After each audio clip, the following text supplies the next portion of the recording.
کہنے لگے کہ آپ نے اللہ کے راستے میں کتنا وقت لگائے؟ مجھے کہتا ہے سمجھے تبلیغ میں آپ نے کتنا وقت؟ میں نے کہا بالکل نہیں لگایا، بالکل نہیں لگایا اور لگانے کا ارادہ بھی نہیں ہے، میں نہیں گیا ہوں، جاؤں گا بھی نہیں، سمجھے؟ یہ کیوں؟ میں نے کہا اس لیے کہ زکریا نے ایک دن بھی تبلیغ میں نہیں لگایا۔ السلام علیکم ورحمۃ اللہ تعالیٰ وبرکاتہ۔ ناظرین کیسے ہوں؟ میں امید کرتا ہوں وہ خیریت سے ہوں گے، اللہ کے فضل اور رحمت میں ہوں گے۔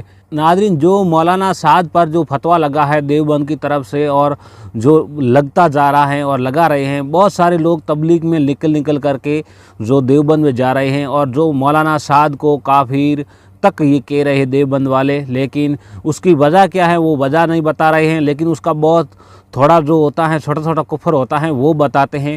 میں آپ کو لاسٹ میں ان کا ایک بہت بڑا ایک کفر جو مولانا سعد کا ہے وہ آپ کو سناؤں گا۔ جو ان کے بڑے بڑے مولانا ہیں کفر کا فتویٰ دیتے ہیں، چھوٹی باتیں بتاتے ہیں، جو مین مقصد کیا ہے، مین چیز کیا ہے، ٹھیک ہے نا، اس کے بارے میں نہیں بتاتے ہیں۔ جو چھوٹا ایک آڈیو کلپ وہ میں آپ کو سناؤں گا بعد میں۔ پہلے آپ دیوبند کے یہ مفتی صاحب کا آپ فتویٰ سنیے گا، اس کے بعد میں سناتا ہوں آپ کو۔ دوسرا سوال ان کا یہ تھا مولانا سعد صاحب پر جو دارالعلوم دیوبند کا فتویٰ ہے، آیا دارالعلوم دیوبند نے فتویٰ دیا ہے یا نہیں دیا ہے؟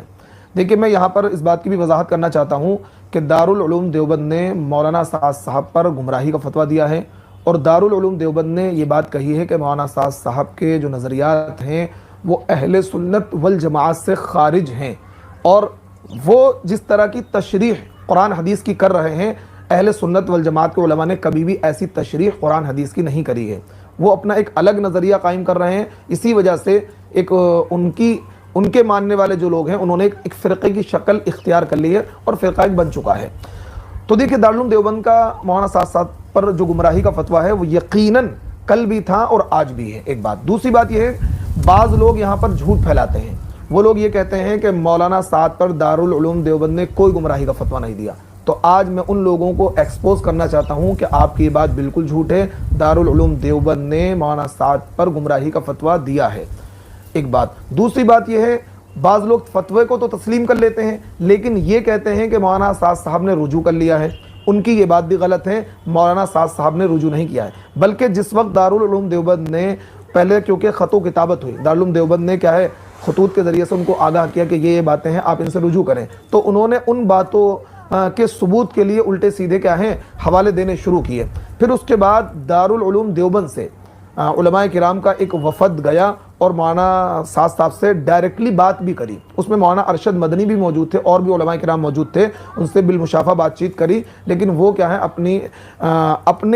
اپنی ہٹ درمی کے آگے انہوں نے کسی کی نہیں مانی۔ بعض لوگ یہ کہتے ہیں، مجھ سے بھی کہتے ہیں بھائی آپ اس طرح ویڈیو نہ بنائیں اور سوشل میڈیا پر یہ نہ کہیں، بلکہ مولانا سعد صاحب سے ڈائریکٹ جا کر ملے۔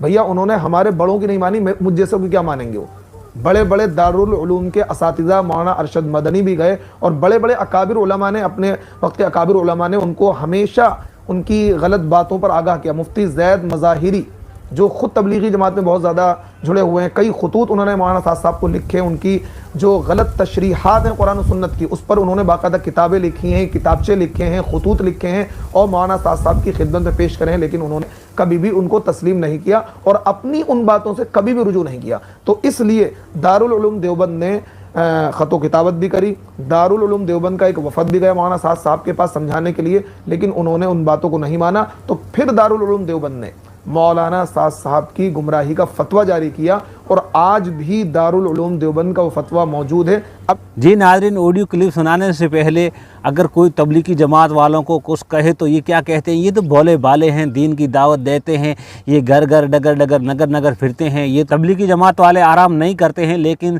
بستر ہوتا ہے جو تبلیغی جماعت کے جو کاندھا پر ہے نہیں، وہ 24 گھنٹہ آرام کرتے رہتے ہیں، یہ پھرتے رہتے ہیں۔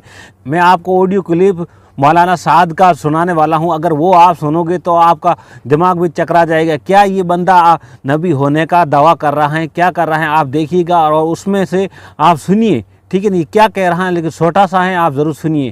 انبیاء اور صحابہ، میری بات توجہ چاہے گی بہت، اس زمانے کا مسلمان نہیں سمجھتا کہ ہمیں ملائکہ، انبیاء اور صحابہ ان تینوں قسموں سے بڑھ کر ایمان ہمیں دیا گیا تھا، ان تینوں قسموں سے بڑھ کر ایمان ہمیں دیا گیا تھا۔ جی ناظرین، آپ نے سنا کہ جو